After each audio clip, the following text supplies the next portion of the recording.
Célébrez l'Éternel, car il est bon, car son amour dure à toujours. Qu'il le proclame, tous ceux que l'Éternel a délivrés, qu'il a sauvés des mains de l'oppresseur, et qu'il a rassemblés de tout pays, de l'Est, de l'Ouest, du Nord et du Midi. Les uns erraient dans le désert, où il n'y a personne, sans trouver le chemin d'une ville habitée. Ils étaient affamés, ils avaient soif, et ils étaient tout près de défaillir. Dans leur détresse, ils crièrent à l'Éternel, et il les délivra de leurs angoisses. Il les mena par un chemin tout droit, et les dirigea vers une ville habitable. Qu'il loue donc l'Éternel pour son amour, pour ses merveilles en faveur des humains. Il a désaltéré les assoiffés, il a comblé de biens les affamés. D'autres se trouvaient dans des lieux où régnaient d'épaisses ténèbres et l'obscurité la plus noire, enchaînés dans la misère et les fers pour avoir bravé les commandements de Dieu et méprisé les desseins du Très-Haut. Il les humilia en les astreignant à un dur labeur. Ils succombaient, privés de tout secours. Dans leur détresse, ils crièrent à l'Éternel et il les délivra de leurs angoisses. Il les fit sortir des lieux sombres et ténébreux, il rompit les liens qui les retenaient. Qu'il loue donc l'Éternel pour son amour, pour ses merveilles en faveur des humains, car il a brisé les portes de bronze et il a rompu les verrous de fer. Les insensés, vivant dans le péché, s'étaient rendus malheureux par leur faute. Tout aliment répugné à leur bouche, ils approchaient des portes de la mort. Dans leur détresse, ils crièrent à l'Éternel et il les délivra de leurs angoisses. Il dit un mot et les guérit, et il les fit échapper à la tombe. Qu'il loue donc l'Éternel pour son amour, pour ses merveilles en faveur des humains, et qu'il lui offre des sacrifices de reconnaissance, qu'avec des cris de joie, il raconte ses œuvres. D'autres s'étaient embarqués sur la mer, dans des bateaux, et ils vaquaient à leurs occupations sur de profondes eaux. Ceux-là ont vu les œuvres de l'Éternel et ses prodiges sur la haute mer. À sa parole, il fit lever un vent impétueux qui souleva les flots. Tantôt ils étaient portés jusqu'au ciel, tantôt ils retombaient dans les abîmes, et ainsi, mis à mal, ils défaillaient. Pris de vertige, ils titubaient comme ivres, et tout leur savoir-faire s'était évanoui. Dans leur détresse, ils crièrent à l'Éternel, et il les délivra de leurs angoisses. Il calma la tempête, et fit taire les flots qui s'étaient soulevés contre eux. Ce calme fut pour eux cause de joie, et Dieu les guida au port désiré. Qu'il loue donc l'Éternel pour son amour, pour ses merveilles en faveur des humains. Qu'il dise sa grandeur dans l'assemblée du peuple et qu'il le loue au conseil des autorités.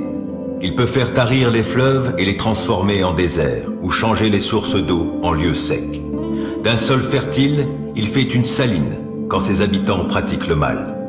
Mais il change aussi le désert en lac et la terre aride en source d'eau vive, et il y établit ceux qui ont faim, pour qu'ils y fondent une ville habitable, qu'ils ensemencent des champs et plantent des vignes qui porteront des fruits en abondance. Il les bénit en sorte qu'ils se multiplient et il ne laisse pas décroître leur bétail. D'autres sont réduits à un petit nombre, écrasés sous le poids de l'oppression, du malheur et de la souffrance. Dieu répand le mépris sur les puissants, les fait errer dans un désert sans route. Mais il délivre le pauvre de la détresse et rend les familles fécondes comme le petit bétail. Les hommes droits le voient et ils s'en réjouissent, mais toute méchanceté a la bouche close. Que celui qui est sage prête attention à tout cela et qu'il médite sur l'amour de l'Éternel. Après le sabbat, comme le jour commençait à poindre le dimanche matin, Marie de Magdala et l'autre Marie se mirent en chemin pour aller voir la tombe. Tout à coup, voici qu'il y eut un violent tremblement de terre.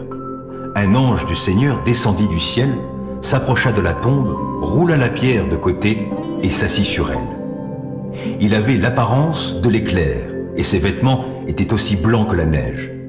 Les gardes furent saisis d'épouvante, ils se mirent à trembler et devinrent comme morts. Mais l'ange, s'adressant aux femmes, leur dit « Vous autres, n'ayez pas peur, je sais que vous cherchez Jésus qui a été crucifié. Il n'est plus ici, car il est ressuscité comme il l'avait dit. Venez voir l'endroit où il était couché. Puis allez vite annoncer à ses disciples qu'il est ressuscité. Et voici, il vous précède en Galilée. Là, vous le verrez. Voilà ce que j'avais à vous dire. » Elles quittèrent le tombeau en hâte, tout effrayées, mais en même temps remplies d'une grande joie, et elles coururent porter la nouvelle aux disciples. Et voici que, tout à coup, Jésus vint à leur rencontre et leur dit « Salut à vous ». Elles s'approchèrent de lui, lui embrassèrent les pieds et l'adorèrent. Alors Jésus leur dit, « N'ayez aucune crainte. Allez dire à mes frères qu'ils doivent se rendre en Galilée. C'est là qu'ils me verront. » Pendant qu'elles étaient en chemin, quelques soldats de la garde retournèrent en ville pour faire aux chefs des prêtres leur rapport sur tous ces événements. Ceux-ci convoquèrent les responsables du peuple et, après avoir délibéré avec eux, versèrent aux soldats une forte somme d'argent avec cette consigne.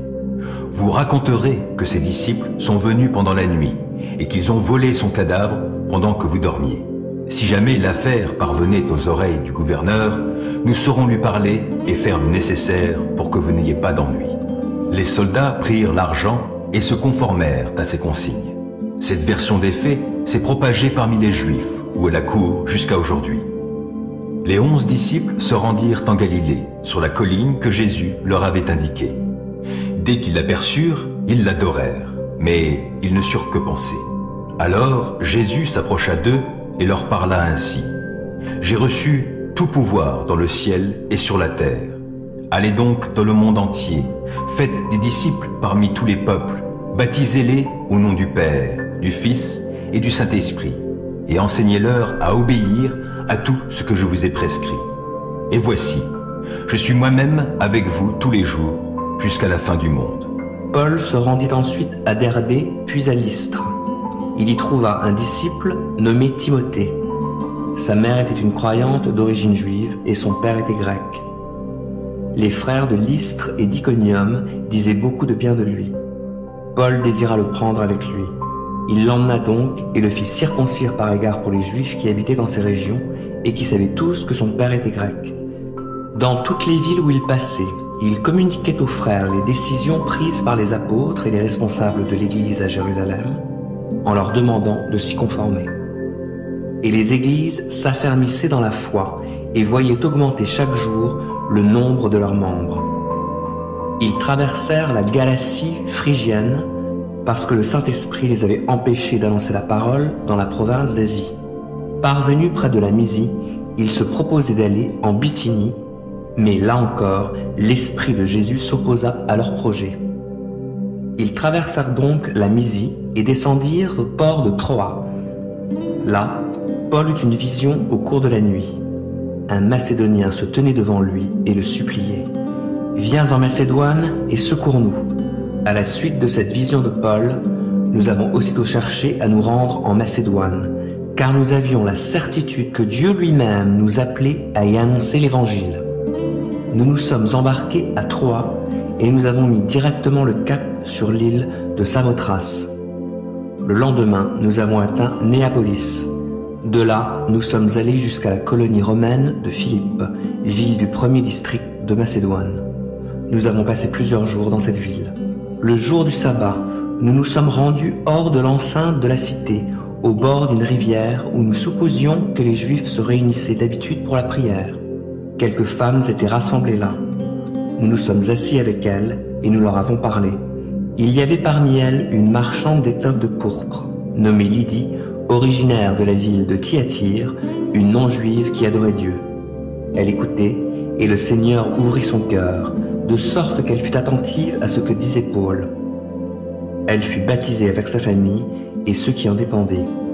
Puis elle nous invita en disant « Puisque vous avez jugé que j'ai foi au Seigneur, venez loger chez moi. » Et avec insistance, elle nous pressa d'accepter. Un jour que nous nous rendions au lieu de prière, une esclave vint à notre rencontre. Elle avait en elle un esprit de divination et ses prédictions procuraient de grands revenus à ses maîtres. Elle se mit à nous suivre, Paul et nous, en criant à tue-tête « Ces hommes-là sont des serviteurs du Dieu très haut. Ils viennent vous annoncer comment être sauvés. » Elle fit cela plusieurs jours de suite. À la fin, Paul, excédé, se retourna et dit à l'esprit « Je t'ordonne au nom de Jésus-Christ de sortir de cette femme. » À l'instant même, il la quitta. Lorsque les maîtres de l'esclave s'aperçurent que leurs espoirs de gain s'étaient évanouis, ils se saisirent de Paul et de Silas et les traînèrent sur la grande place de la ville, devant les autorités. Ils les présentèrent aux magistrats romains et portèrent plainte contre eux en ces termes. « Ces gens-là sont des Juifs qui jettent le trouble dans notre ville. Ils cherchent à introduire ici des coutumes que nous, qui sommes romains, n'avons le droit ni d'accepter ni de pratiquer. » La foule se souleva contre eux. Alors, les magistrats leur firent arracher les vêtements et ordonnèrent qu'on les batte à coups de bâton. On les roua de coups et on les jeta en prison. Le gardien reçut l'ordre de les surveiller de près. Pour se conformer à la consigne, il les enferma dans le cachot le plus reculé et leur attacha les pieds dans des blocs de bois. Vers le milieu de la nuit, Paul et Silas priaient et chantaient les louanges de Dieu. Les autres prisonniers les écoutaient. Tout à coup, un violent tremblement de terre secoua la prison jusque dans ses fondations. Toutes les portes s'ouvrirent à l'instant même et les chaînes de tous les prisonniers se détachèrent. Le gardien se réveilla en sursaut et vit les portes de la prison grandes ouvertes. Alors, il tira son épée et allait se tuer, car il croyait que ses prisonniers s'étaient enfuis. Mais Paul lui cria de toutes ses forces « Arrête, ne te fais pas de mal, nous sommes tous là !» Le gardien demanda des torches, se précipita dans le cachot et, tremblant de peur, se jeta aux pieds de Paul et de Silas. Puis il les fit sortir et leur demanda « Messieurs, que dois-je faire pour être sauvé ? Crois au Seigneur Jésus, lui répondirent-ils, et tu seras sauvé. Il en est de même pour toi et pour les tiens. » Et ils lui annoncèrent la parole de Dieu, à lui et à tous ceux qui vivaient dans sa maison. À l'heure même, en pleine nuit, le gardien les prit avec lui et lava leurs blessures. Il fut baptisé aussitôt après, lui et tous les siens. Puis il fit monter Paul et Silas dans sa maison, leur offrit un repas et se réjouit avec toute sa famille d'avoir cru en Dieu. Quand il fit jour, les magistrats envoyèrent les huissiers à la prison pour faire dire au gardien « Relâche ces hommes ». Celui-ci courut annoncer la nouvelle à Paul. « Les magistrats m'ont donné ordre de vous remettre en liberté. Vous pouvez donc sortir maintenant et aller en paix. » Mais Paul dit aux huissiers « Comment ? Ils nous ont fait fouetter en public, sans jugement régulier, alors que nous sommes citoyens romains, puis ils nous ont jetés en prison. Et maintenant, ils voudraient se débarrasser de nous en cachette. Il n'en est pas question, qu'ils viennent d'eux-mêmes nous remettre en liberté. » Les huissiers rapportèrent ces paroles aux magistrats. Ceux-ci, en apprenant qu'ils avaient affaire à des citoyens romains, furent pris de peur. Ils vinrent en personne leur présenter des excuses, leur rendirent la liberté et leur demandèrent de bien vouloir quitter la ville. À leur sortie de prison, Paul et Silas se rendirent chez Lydie, où ils retrouvèrent tous les frères. Ils les encouragèrent, puis ils reprirent la route. Jésus partit de là pour se rendre dans la partie de la Judée située de l'autre côté du Jourdain. De nouveau, les foules se rassemblèrent autour de lui. Et selon son habitude, il se mit à les enseigner. Des pharisiens s'approchèrent et lui posèrent une question. « Un homme a-t-il le droit de divorcer d'avec sa femme ?» Il voulait par là lui tendre un piège. Il leur répondit. « Quel commandement Moïse vous a-t-il donné ?» Moïse, lui dirent-ils, a permis de divorcer d'avec sa femme à condition de lui donner un certificat de divorce. Jésus leur répondit. C'est à cause de la dureté de votre cœur que Moïse a écrit ce commandement pour vous. Mais au commencement de la création, Dieu a créé l'être humain homme et femme. C'est pourquoi l'homme laissera son père et sa mère pour s'attacher à sa femme, et les deux ne feront plus qu'un. Ainsi, ils ne sont plus deux, ils font un. Que l'homme ne sépare donc pas ce que Dieu a uni. De retour à la maison, les disciples l'interrogèrent à nouveau sur ce sujet. Il leur dit « Celui qui divorce et se remarie commet un adultère à l'égard de sa première femme. Et si une femme divorce et se remarie, elle commet un adultère. » Des gens amenèrent à Jésus de petits enfants pour qu'il pose les mains sur eux. Mais les disciples leur firent des reproches. Jésus le vit et s'en indigna. « Laissez donc les petits enfants venir à moi. Ne les en empêchez pas, car le royaume de Dieu appartient à ceux qui leur ressemblent. Vraiment, je vous l'assure, celui qui ne reçoit pas le royaume de Dieu comme un petit enfant n'y entrera pas. » Là-dessus, il prit les enfants dans ses bras, posa les mains sur eux et les bénit. Comme il partait, un homme accourut, se jeta à genoux devant lui et lui demanda « Bon maître, que dois-je faire pour obtenir la vie éternelle ?» « Pourquoi m'appelles-tu bon ?» lui répondit Jésus. « Personne n'est bon sinon Dieu seul. Tu connais les commandements. Ne commets pas de meurtre, ne commets pas d'adultère, ne commets pas de vol, ne porte pas de faux témoignages, ne fais de tort à personne, honore ton père et ta mère. Maître, répondit l'homme, tout cela je l'ai appliqué depuis ma jeunesse. Jésus posa sur cet homme un regard plein d'amour et lui dit, il ne te manque qu'une chose. Va, vends tout ce que tu possèdes, donne le produit de la vente aux pauvres et tu auras un trésor dans le ciel. Puis viens et suis-moi. En entendant ces paroles, l'homme s'assombrit et s'en alla tout triste, car il était très riche. Jésus parcourut du regard le cercle de ses disciples, puis il leur dit qu'il est difficile à ceux qui ont des richesses d'entrer dans le royaume de Dieu. Cette parole les surprit, mais Jésus insista. Oui, mes enfants, qu'il est difficile d'entrer dans le royaume de Dieu. Il est plus facile à un chameau de passer par le trou d'une aiguille qu'à un riche d'entrer dans le royaume de Dieu. Les disciples furent encore plus étonnés, et ils se demandaient entre eux, « Mais alors, qui peut être sauvé ?»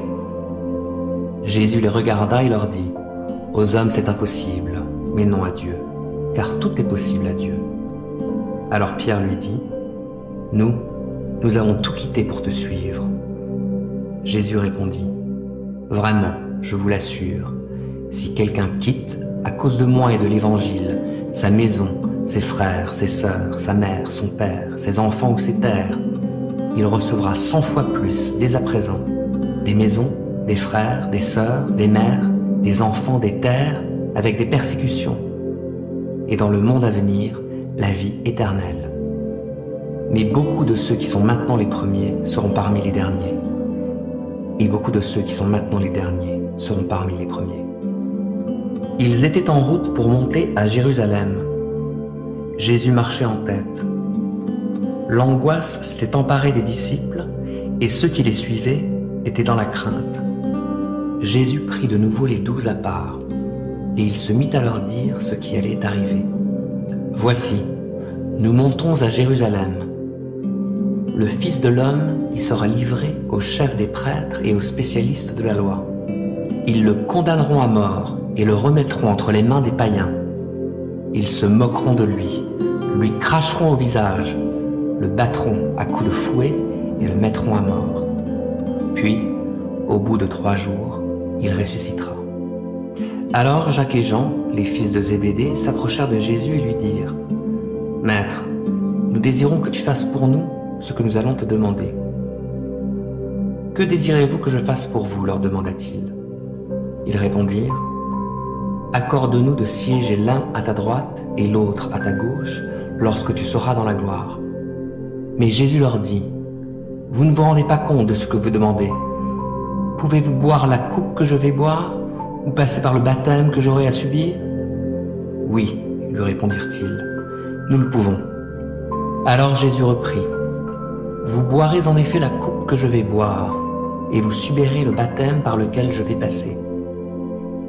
Mais quant à siéger à ma droite ou à ma gauche, il ne m'appartient pas de vous l'accorder. Ces places reviendront à ceux pour qui elles ont été préparées. » En entendant cela, les 10 autres s'indignèrent contre Jacques et Jean. Alors Jésus les appela tous auprès de lui et leur dit, « Vous savez ce qui se passe dans les nations. Ceux que l'on considère comme les chefs politiques dominent sur leur peuple et les grands personnages font peser leur autorité sur eux. Il ne doit pas en être ainsi parmi vous. Au contraire, si quelqu'un veut être grand parmi vous, qu'il soit votre serviteur, et si quelqu'un veut être le premier parmi vous, qu'il soit l'esclave de tous. Car le Fils de l'homme n'est pas venu pour se faire servir, mais pour servir et donner sa vie en rançon pour beaucoup. » Ils arrivèrent à Jéricho. Jésus et ses disciples sortaient de la ville, accompagnés d'une foule nombreuse. Bartimée, fils de Timée, un mendiant aveugle, était assis au bord du chemin. Lorsqu'il entendit que c'était Jésus de Nazareth, il se mit à crier, « Jésus, fils de David, aie pitié de moi !»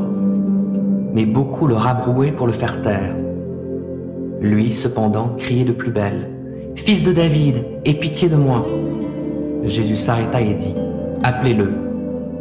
On appela l'aveugle en lui disant « Courage, lève-toi, il t'appelle. » À ces mots, il jeta son manteau, se leva d'un bond et vint vers Jésus. Jésus lui dit « Que veux-tu que je fasse pour toi ?»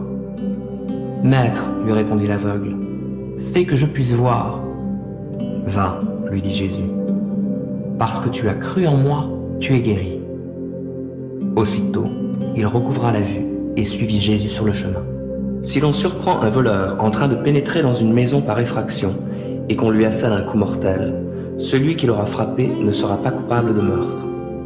Par contre, si cela se passe en plein jour, celui qui l'aura frappé sera coupable de meurtre. Tout voleur devra verser une indemnité. S'il ne possède rien, il sera lui-même vendu comme esclave pour compenser ce qu'il a volé.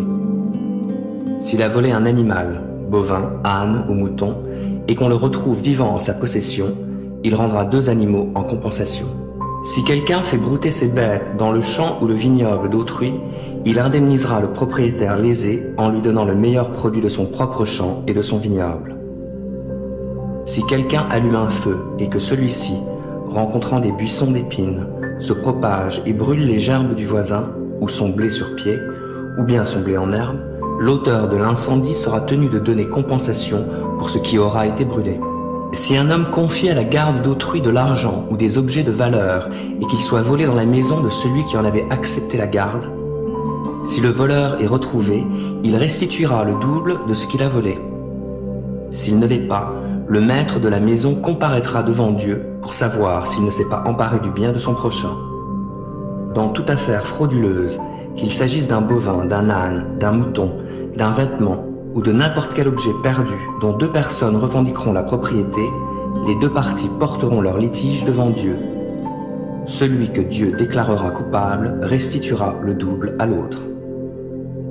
Si un homme confie en garde à son prochain un âne, un bovin, un mouton ou tout autre animal, et que celui-ci meurt, se casse une patte ou se fait capturer par des voleurs sans qu'il y ait de témoins, un serment prêté au nom de l'Éternel départagera les 2 parties. Celui qui avait la garde de l'animal jurera qu'il ne s'est pas emparé du bien de l'autre, et le propriétaire de la bête acceptera ce serment sans qu'aucune indemnité ne lui soit versée. Mais si l'animal lui a été volé chez lui, il dédommagera le propriétaire. Si l'animal a été déchiré par une bête féroce, ses restes seront produits comme pièces à conviction et il ne sera pas nécessaire de payer d'indemnité pour la bête déchirée. Si quelqu'un emprunte une bête et qu'elle se casse une patte ou meurt en l'absence de son propriétaire, l'emprunteur sera tenu d'indemniser ce dernier. Si, par contre, son propriétaire était présent au moment de l'accident, il n'y aura pas lieu de l'indemniser. Si la bête a été louée, ce dommage est couvert par le prix de la location. Si un homme séduit une jeune fille non encore fiancée et couche avec elle, il devra payer sa dot et la prendre pour femme. Si le père refuse absolument de la lui accorder, il paiera en argent la dot habituelle des jeunes filles vierges. Tu ne laisseras pas vivre de magicienne. Quiconque s'accouple à une bête sera puni de mort. Celui qui offrira des sacrifices à d'autres dieux qu'à l'Éternel devra être exécuté.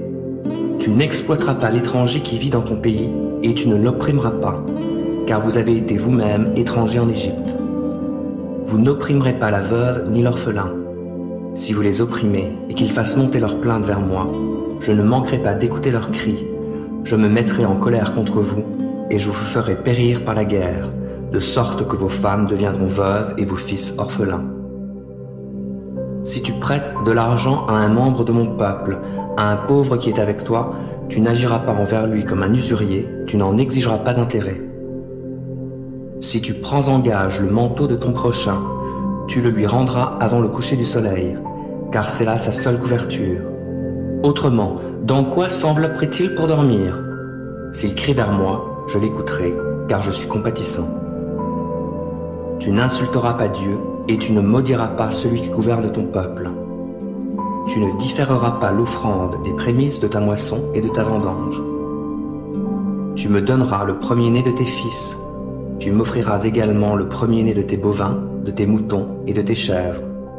Ils resteront 7 jours avec leur mère, et le 8e jour, tu me les offriras.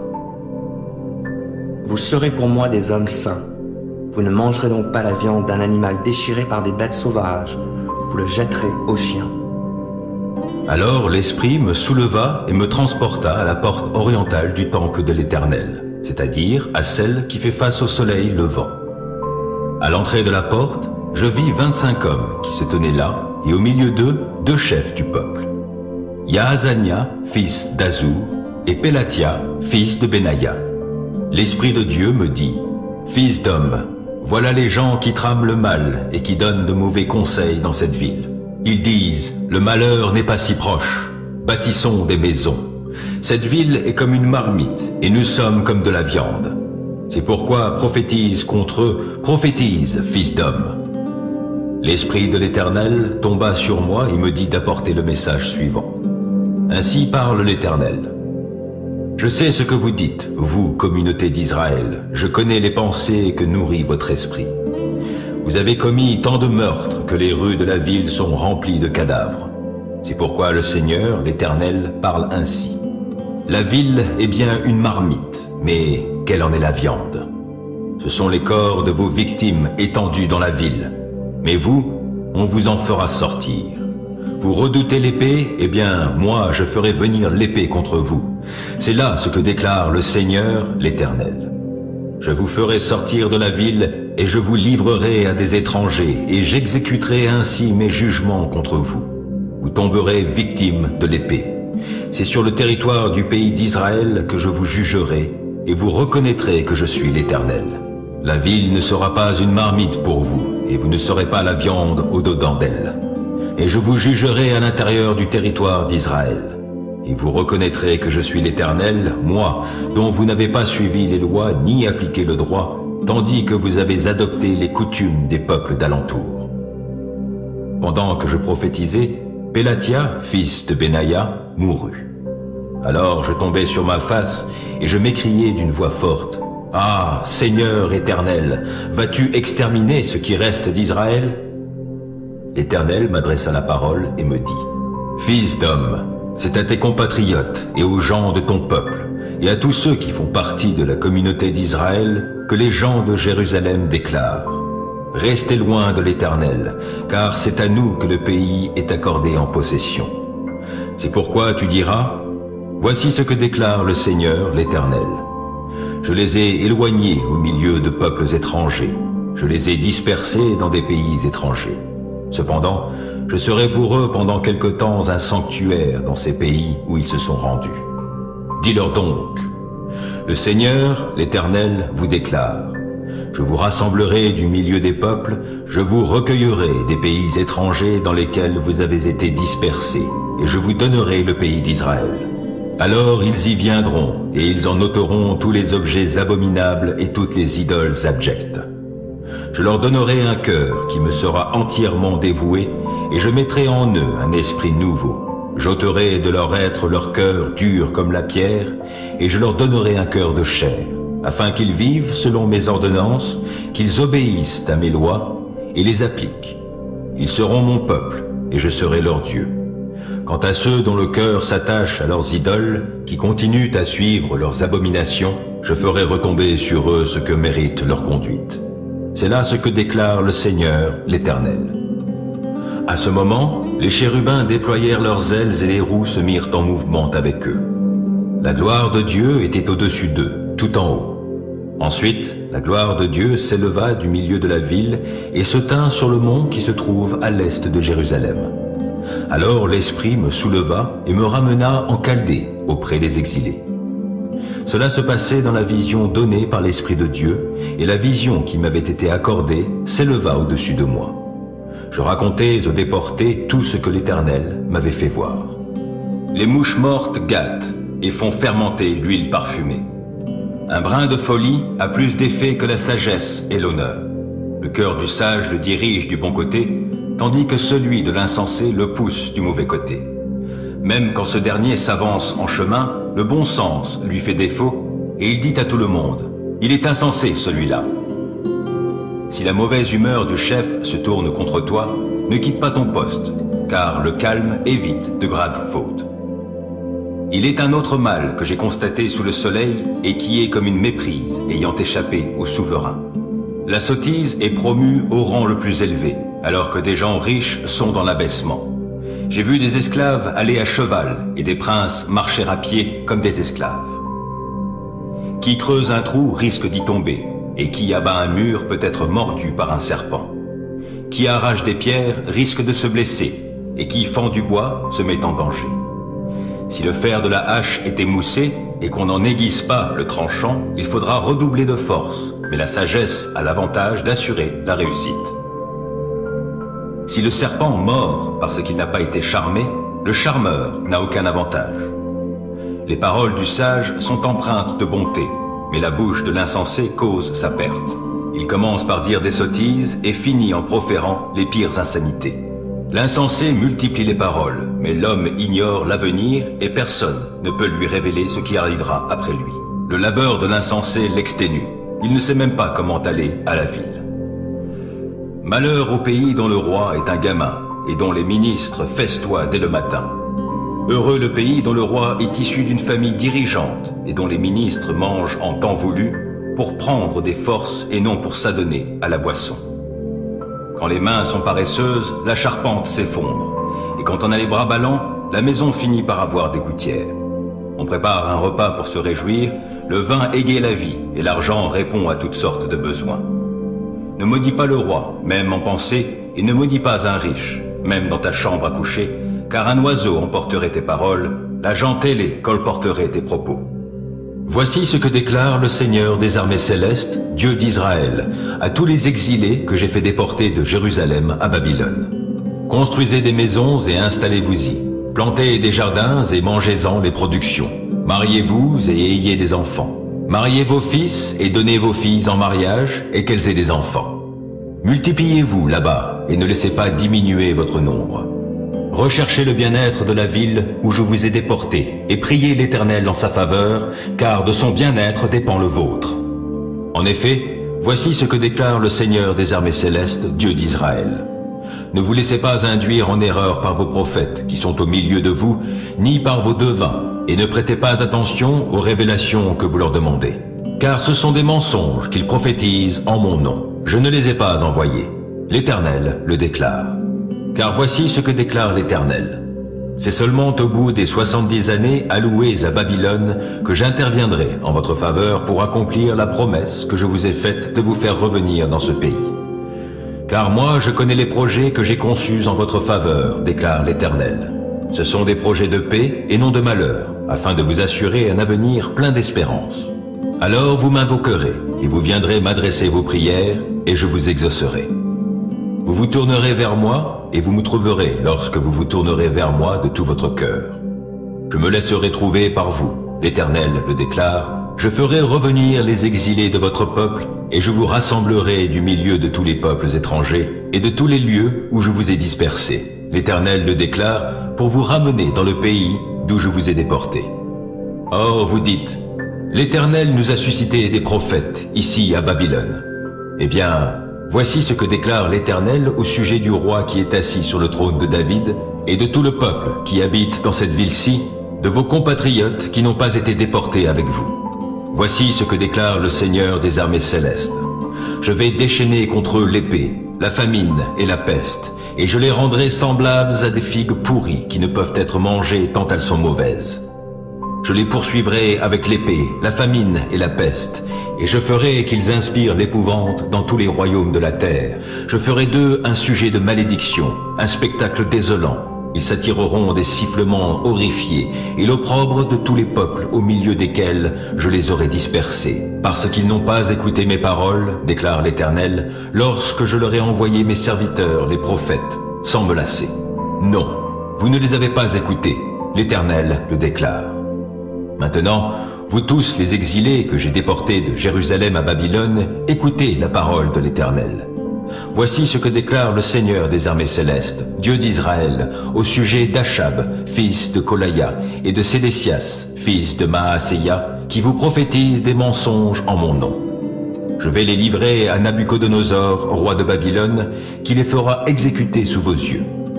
On se servira de leur nom dans des formules de malédiction parmi tous les déportés de Juda qui sont à Babylone. On dira en effet que l'Éternel te traite comme Sédécias et comme Achab, que le roi de Babylone a fait brûler vif. Cela leur arrivera parce qu'ils ont fait une chose infâme en Israël. Ils ont commis l'adultère avec les femmes de leurs prochains, et ils ont prophétisé en mon nom des mensonges, alors que je ne leur avais rien ordonné. Moi, je le sais et j'en suis témoin. L'Éternel le déclare.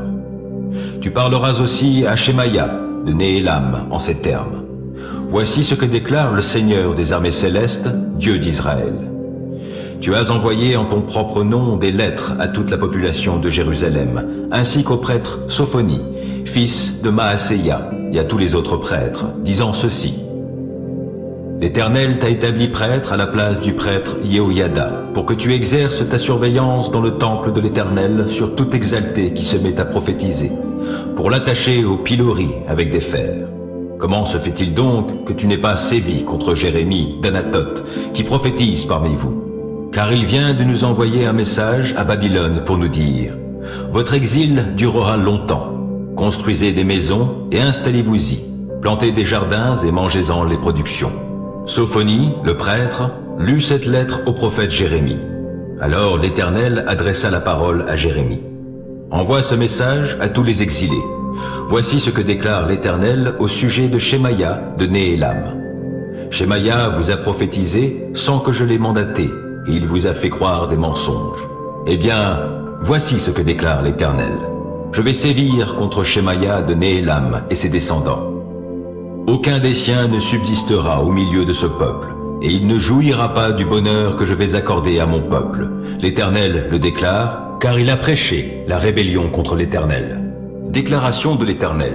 Il dit à mon Seigneur, « Viens siéger à ma droite, jusqu'à ce que j'aie mis tes ennemis à terre sous tes pieds. » L'Éternel étendra de Sion ton pouvoir royal, et tu domineras parmi tes ennemis.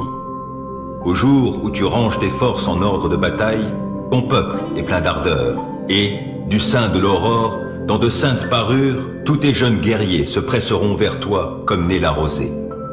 L'Éternel l'a juré, il ne reviendra pas sur son engagement.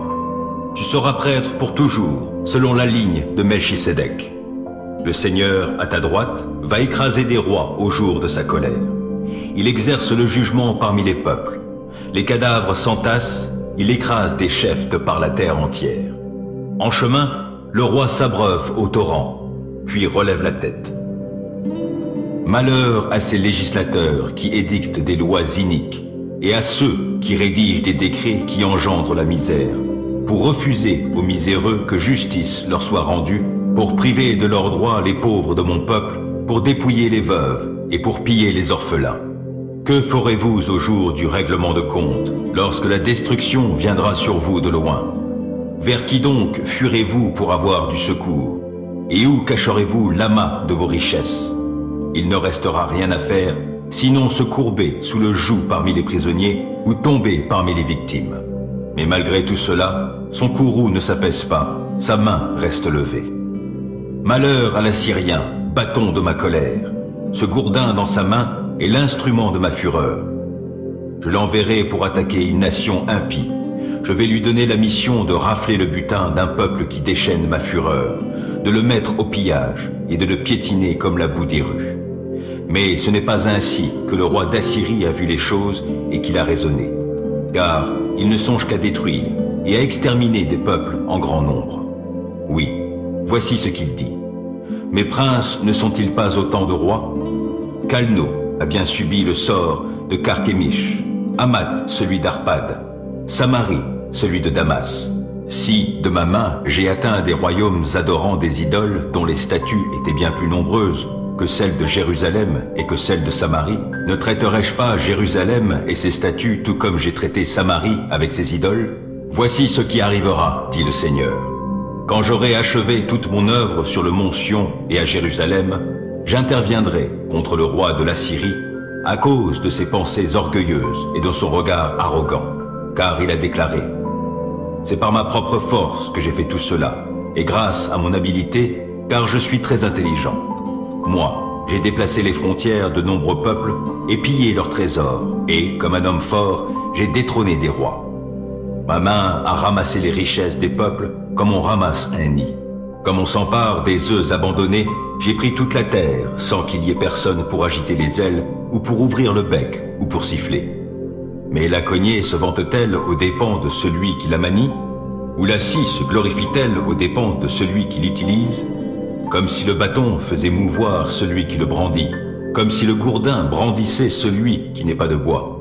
C'est pourquoi l'Éternel, le Seigneur des armées célestes, va faire dépérir ses guerriers corpulents. Sous ceux qui fait sa gloire, un feu s'embrasera, comme le feu d'un foyer d'incendie. Car la lumière d'Israël deviendra comme un feu, et le sein d'Israël comme une flamme qui brûlera et qui consommera les épines, les ronces en un seul jour. Il anéantira du cœur jusqu'à l'écorce la luxuriance de ses forêts et ses vergers. On croira voir un homme bien malade qui dépérit. Il restera si peu d'arbres de sa forêt qu'un petit enfant même pourrait en inscrire le nombre. En ce jour-là, le reste des Israélites et les rescapés de Jacob ne prendront plus appui sur celui qui les frappe. Alors ils s'appuieront vraiment sur l'Éternel, sur le Saint d'Israël. Un reste des descendants de Jacob, un reste reviendra vers le Dieu fort. Car même si ton peuple, ô Israël, était aussi nombreux que les grains de sable au bord de la mer, ce n'est qu'un reste qui reviendra. Car Dieu a décidé la destruction du peuple. Il fera venir la justice comme une inondation. Et l'Éternel, le Seigneur des armées célestes, accomplira dans le pays entier cette destruction qui est décrétée. Par conséquent, voici ce que dit l'Éternel, le Seigneur des armées célestes. Ô toi, mon peuple, habitant de Sion, ne crains pas la Syrie, quand, avec le bâton, il viendra te frapper, et lorsqu'il brandira son gourdin contre toi, comme l'Égypte l'a fait autrefois. Car dans un peu, très peu de temps, ma fureur prendra fin, et mon courroux se tournera contre eux pour les détruire. Le Seigneur des armées célestes brandira son fouet pour frapper la Syrie, comme il frappa Madian près du rocher d'Horeb. Il lèvera encore son bâton sur la mer, comme il l'a fait jadis contre les Égyptiens. En ce jour-là, il ôtera de ton épaule le fardeau qu'il va t'imposer, et il enlèvera le joug qu'il aura placé sur ta nuque. Ce joug sera brisé pour laisser place à la prospérité. Les voilà qui arrivent, ils marchent contre Hayat, ils passent dans Migron, et ils ont déposé à Micmas leurs bagages. Voici, ils ont déjà franchi le défilé, et les voilà qui disent: campons pour la nuit à Géba. Rama est terrifié. À Gibéa, la ville de Saül, les habitants prennent la fuite. Poussent des cris: ô Bad Galim, fais attention, Laïs. Malheureuse Anatote, Madmena est en fuite. Le peuple de Gébim cherche un refuge.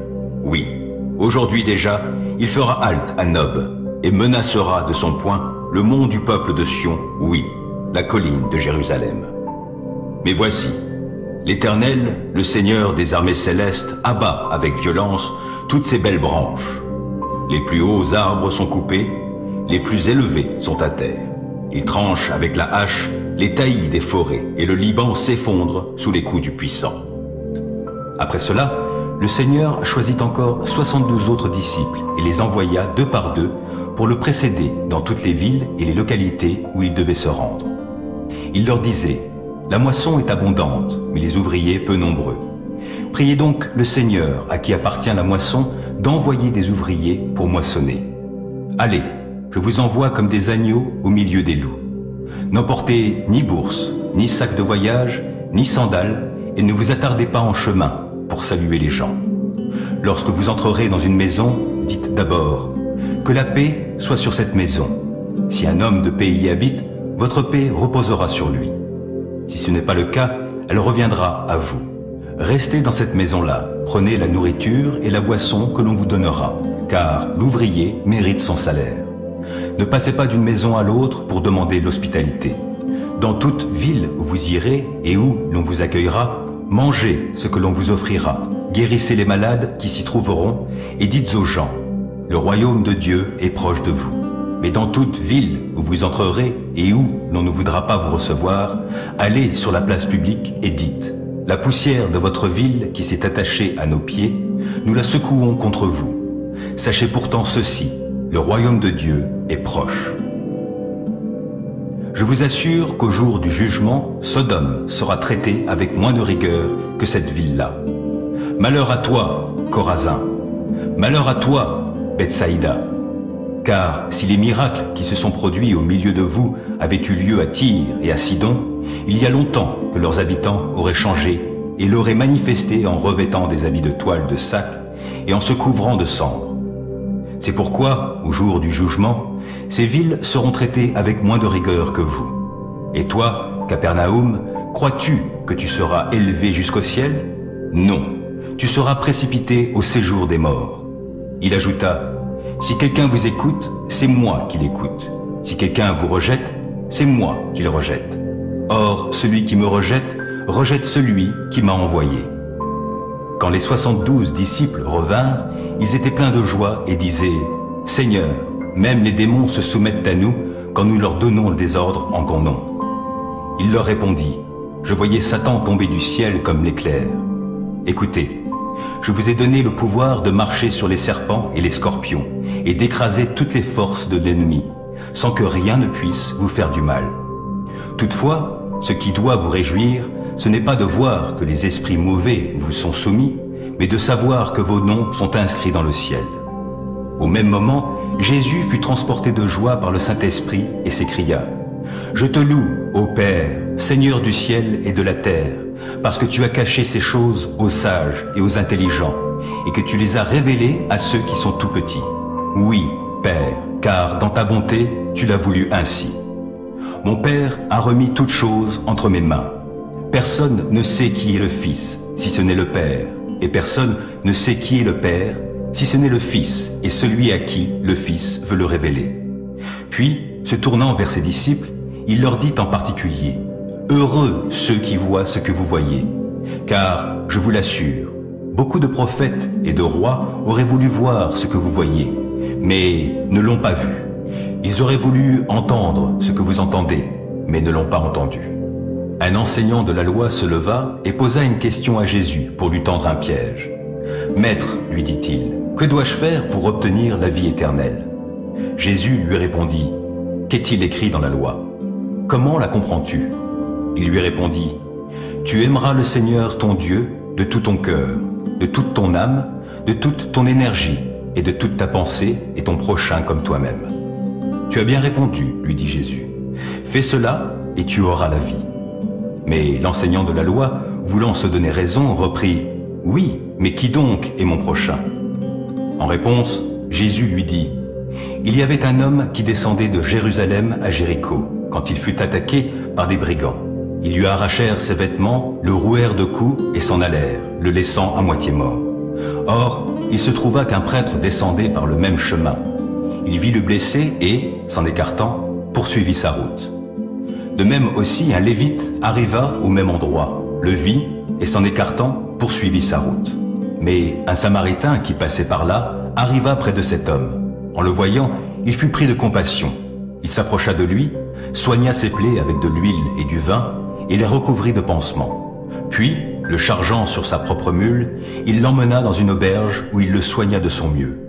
Le lendemain, il sortit 2 pièces d'argent, les remit à l'aubergiste et lui dit « Prends soin de cet homme, et tout ce que tu auras dépensé en plus, je te le rembourserai moi-même quand je repasserai. » Et Jésus ajouta « À ton avis, lequel des 3 s'est montré le prochain de l'homme qui avait été victime des brigands ?»« C'est celui qui a eu pitié de lui, » lui répondit l'enseignant de la loi.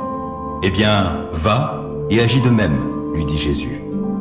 Pendant qu'ils étaient en route, Jésus entra dans un village. Là, une femme nommée Marthe l'accueillit dans sa maison. Elle avait une sœur appelée Marie. Celle-ci vint s'asseoir aux pieds de Jésus et elle écoutait ce qu'il disait. Pendant ce temps, Marthe était affairée aux multiples travaux que demandait le service. Elle s'approcha de Jésus et lui dit, « Maître, cela ne te dérange-t-il pas de voir que ma sœur me laisse seule à servir? Dis-lui donc de m'aider. » Mais le Seigneur lui répondit, « Marthe, Marthe, tu t'inquiètes et tu t'agites pour beaucoup de choses. Il n'y en a qu'une seule qui soit vraiment nécessaire.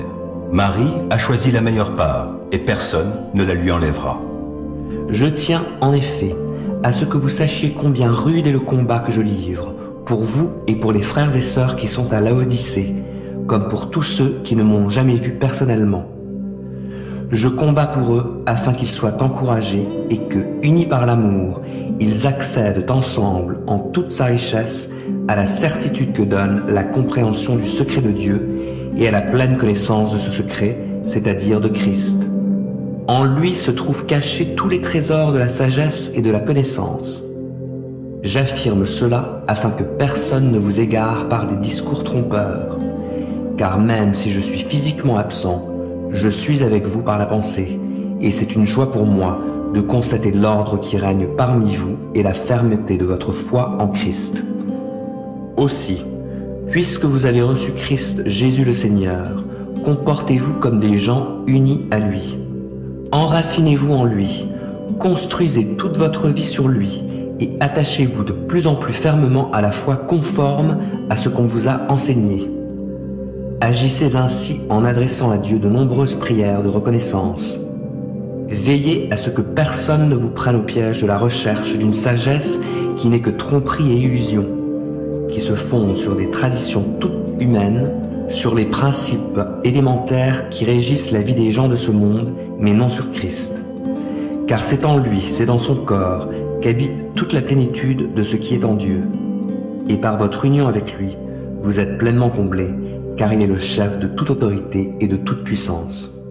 C'est aussi dans l'union avec lui que vous avez été circoncis, non d'une circoncision opérée par les hommes, mais de la circoncision que demande Christ et qui consiste à être dépouillé de ce qui fait l'homme livré à lui-même.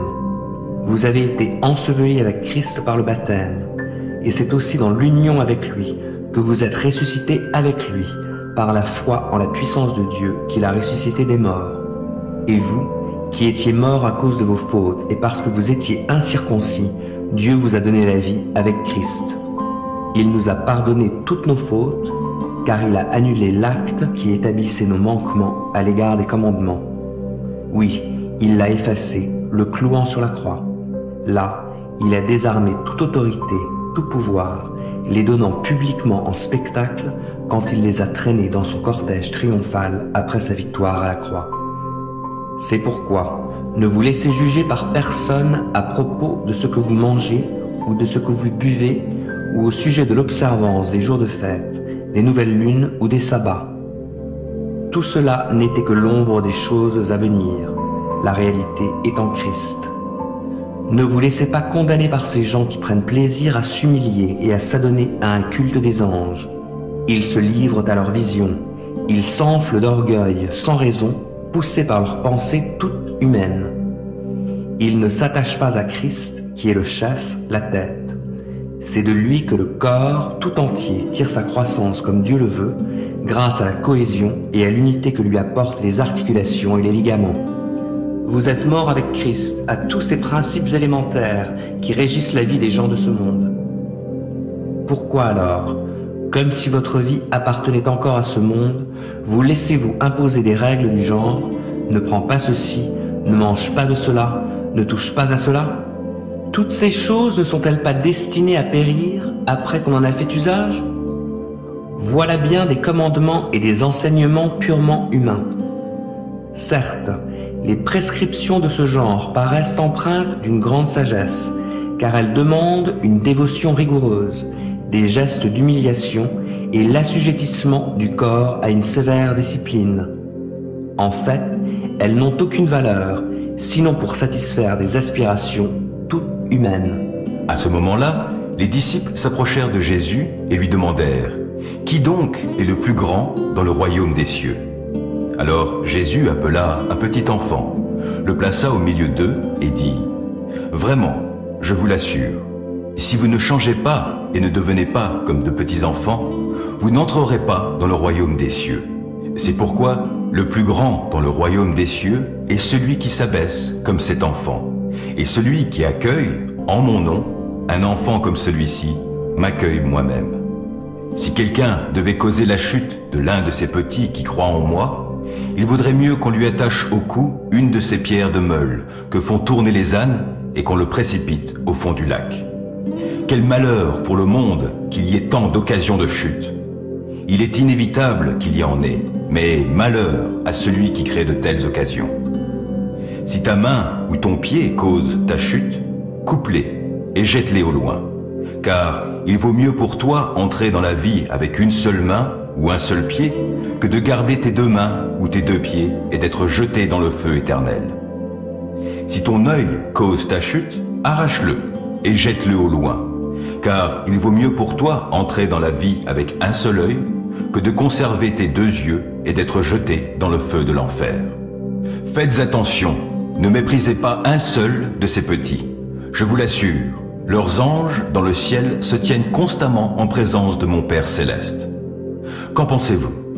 Si un homme a 100 brebis et que l'une d'elles s'égare, ne laissera-t-il pas les 99 autres dans la montagne pour aller à la recherche de celle qui s'est égarée? Et s'il réussit à la retrouver, vraiment, je vous l'assure, cette brebis lui causera plus de joie que les 99 autres qui ne s'étaient pas égarés. Il en est de même pour votre Père céleste. Il ne veut pas qu'un seul de ses petits se perde. Si ton frère s'est rendu coupable à ton égard, va le trouver en tête-à-tête et convainc-le de sa faute. S'il t'écoute, tu auras gagné ton frère. S'il ne t'écoute pas, prends avec toi 1 ou 2 autres personnes pour que toute affaire se règle sur les déclarations de 2 ou 3 témoins. S'il refuse de les écouter, dis-le à l'Église. S'il refuse aussi d'écouter l'Église, considère-le comme un païen et un collecteur d'impôts. Vraiment, je vous l'assure, tout ce que vous interdirez sur la terre sera interdit aux yeux de Dieu, et tout ce que vous autoriserez sur la terre sera autorisé aux yeux de Dieu. J'ajoute que si 2 d'entre vous se mettent d'accord ici-bas au sujet d'un problème pour l'exposer à mon Père céleste, il les exaucera. Car là où 2 ou 3 sont ensemble en mon nom, je suis présent au milieu d'eux. Alors Pierre s'approcha de Jésus et lui demanda « Seigneur, si mon frère se rend coupable à mon égard, combien de fois devrais-je lui pardonner? Irai-je jusqu'à 7 fois? Non, lui répondit Jésus. Je ne te dis pas d'aller jusqu'à 7 fois, mais jusqu'à 70 fois 7 fois. En effet, il en est du royaume des cieux comme d'un roi qui voulut régler ses comptes avec ses serviteurs. Lorsqu'il commença à compter, on lui en présenta un qui lui devait 60 millions de pièces d'argent. Comme ce serviteur n'avait pas de quoi rembourser ce qu'il devait, son maître ordonna de le vendre comme esclave avec sa femme et ses enfants, ainsi que tous ses biens pour rembourser sa dette. Le serviteur se jeta alors aux pieds du roi et, se prosternant devant lui, supplia « Sois patient envers moi, et je te rembourserai tout. » Pris de pitié pour lui, son maître le renvoya libre, après lui avoir remis toute sa dette. À peine sorti, ce serviteur rencontra un de ses compagnons de service qui lui devait 100 pièces d'argent. Il le saisit à la gorge en criant « Paie-moi ce que tu me dois !» Son compagnon se jeta à ses pieds et le supplia « Sois patiente envers moi, lui dit-il, et je t'en rembourserai tout. » Mais l'autre ne voulut rien entendre. Bien plus, il alla le faire jeter en prison en attendant qu'il ait payé tout ce qu'il lui devait. D'autres compagnons de service, témoins de ce qui s'était passé, en furent profondément attristés et allèrent rapporter toute l'affaire à leur maître. Alors celui-ci fit convoquer le serviteur qui avait agi de la sorte. « Serviteur mauvais, lui dit-il, tout ce que tu me devais, je te l'avais remis parce que tu m'en avais supplié. Ne devais-tu pas, toi aussi, avoir pitié de ton compagnon, comme j'ai eu pitié de toi ?» Et dans sa colère, son maître le livra au bourreau jusqu'à ce qu'il ait remboursé toute sa dette. Voilà comment mon Père céleste vous traitera, vous aussi, si chacun de vous ne pardonne pas du fond du cœur à son frère.